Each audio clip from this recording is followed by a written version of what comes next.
बिस्मिल्लाहिर्रहमानिर्रहीम। Hello everyone, अस्सलामु अलैकुम।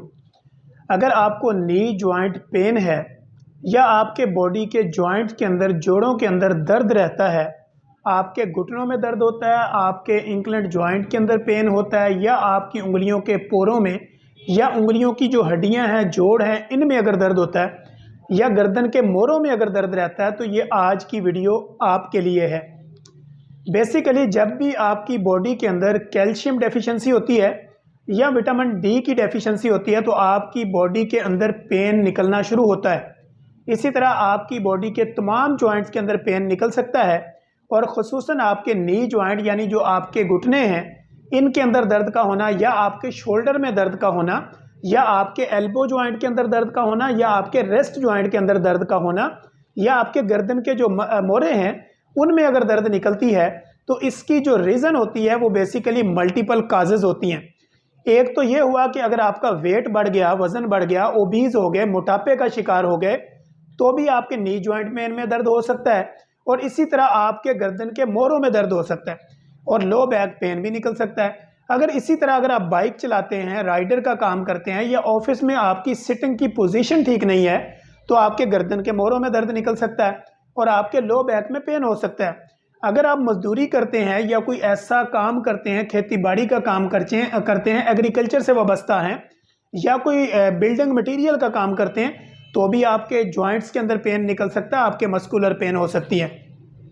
अब हमने इसको डायग्नोज करने के लिए हमारे पास जो टूल्स होते हैं, फर्स्ट ऑफ ऑल हम देखते हैं कि आपकी बॉडी के अंदर सीरम कैल्शियम का जो टेस्ट हम करवाते हैं कि आपकी बॉडी में कैल्शियम का लेवल क्या है। फिर हम ये देखते हैं कि आपकी बॉडी के अंदर विटामिन D3 का लेवल क्या है। फिर हम आपका RA फैक्टर करवाते हैं, CRP टेस्ट करवाते हैं, और इसी तरह हमें बोन का एक्सरे भी करवाना पड़ जाता है, ताकि पता चले कि आपको रेमाटॉइड आर्थराइटिस तो नहीं है, ऑस्टियोपोरोसिस तो नहीं है, या कैल्शियम डेफिशिएंसी है, या विटामिन D डेफिशिएंसी है।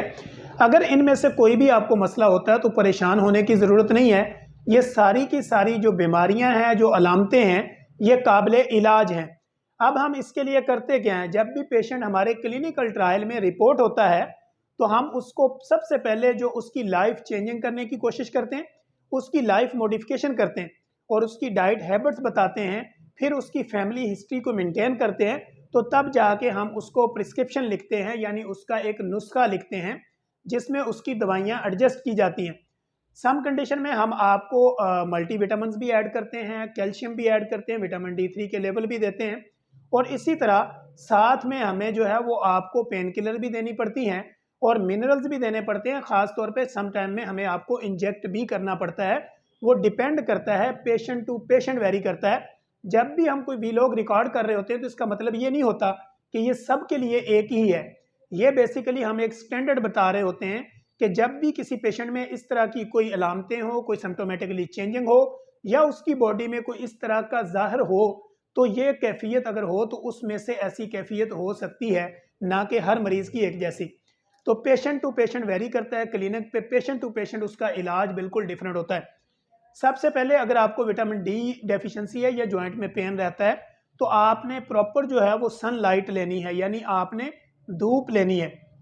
इसी तरह आपने जब फिजिकल एक्टिविटी करनी है, एक्सरसाइज करनी है, तो वो ओपन एरिया में करनी, ग्राउंड में करनी है, बंद जगह पे नहीं करनी जहाँ पे वेंटिलेशन ना हो, यानी हवा प्रॉपर आपको ना मिले, सूरज की रोशनी ना मिले।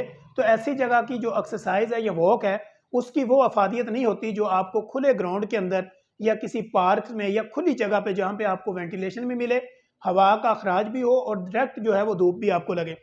अब जब आपने धूप लगवानी होती है, ख़ास तौर पे इस मौसम में, जैसे अब जनवरी है और 2024 है, तो सर्दी का मौसम है। जब आप सर्दी में अपने आप को धूप लगवाते हैं, तो कम से कम आपके नी जॉइंट जो है वो नंगे होने चाहिए, एल्बो जॉइंट नंगे होने चाहिए, और आपकी गर्दन जो है उसमें ऐसा कपड़ा हो जिससे डायरेक्ट जो है वो धूप की छुआएं आपको लगें।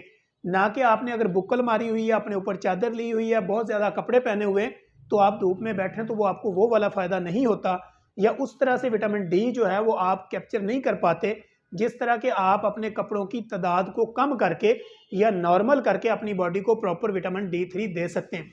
इसी तरह जब आपने बच्चों को धूप लगवानी होती है, तो भी उनके कपड़े कम करने होते हैं, ताकि सूरज की छुआएं डायरेक्ट जो है वो आपके जॉइंट और आपकी स्किन के साथ अटैच हों, आपकी बॉडी के साथ अटैच हों, ताकि जो फ़ायदा आप लेना चाहते हैं वो फ़ायदा आपको मिले।